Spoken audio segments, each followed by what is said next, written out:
She left home that Sunday evening with a message still glowing on her phone, the kind of short invitation that didn't sound like danger. Christine Lee Silawan was 16, a high school student in Lapu-Lapu City on the island of Cebu.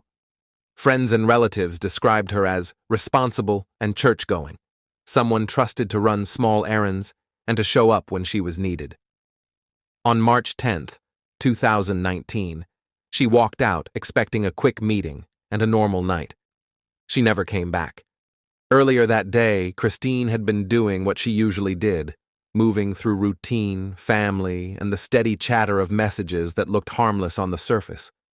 By early evening, she was out in her neighborhood, and a security camera captured what would become the last confirmed images of her alive. In the footage, Christine walked beside a man. Their pace was unhurried. There was no visible struggle, no sprint, no frantic gesture that would warn anyone watching later. It was the kind of clip families replay because it's the last moment that still looks ordinary, and because it's the only image they can freeze before everything went wrong. When Christine didn't return, worry spread quickly through the people closest to her. Phone calls went unanswered, messages stayed unread. Night slipped into early morning, and the hours grew heavier with the realization that something had gone wrong. In neighborhoods like hers, people knew the difference between a teenager being late and a teenager vanishing.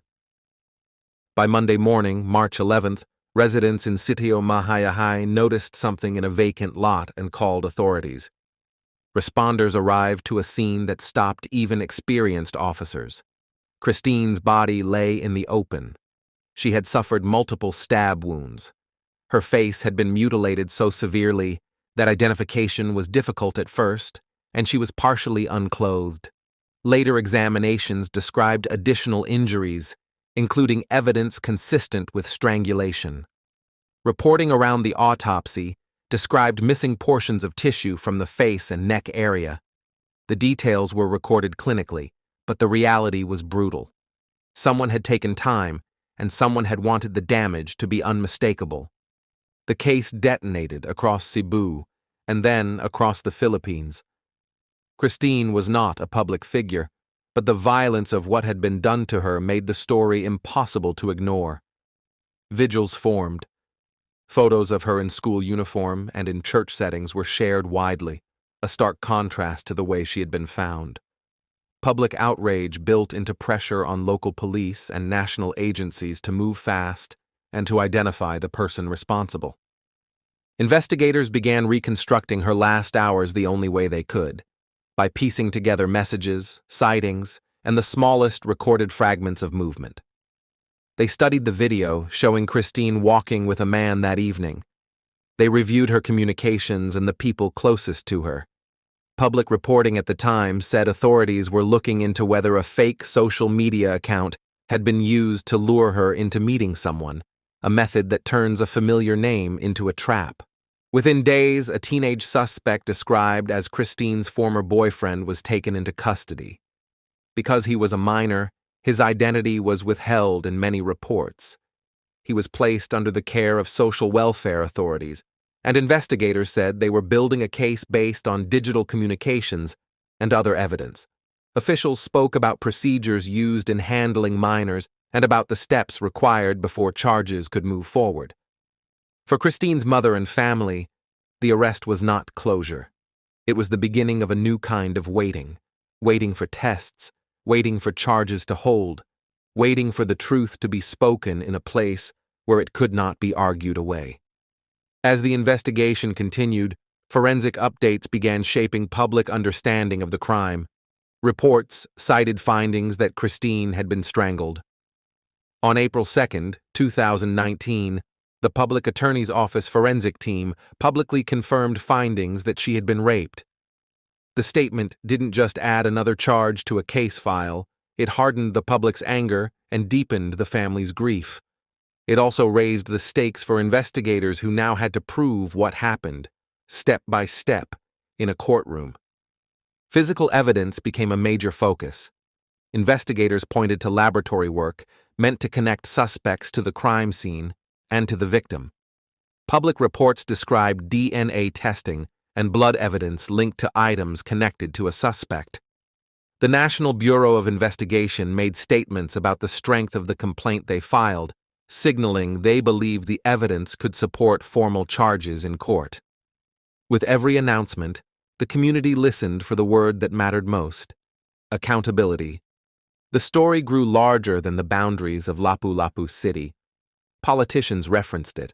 The case was pulled into national debates about punishment for violent crimes, including renewed calls for the death penalty.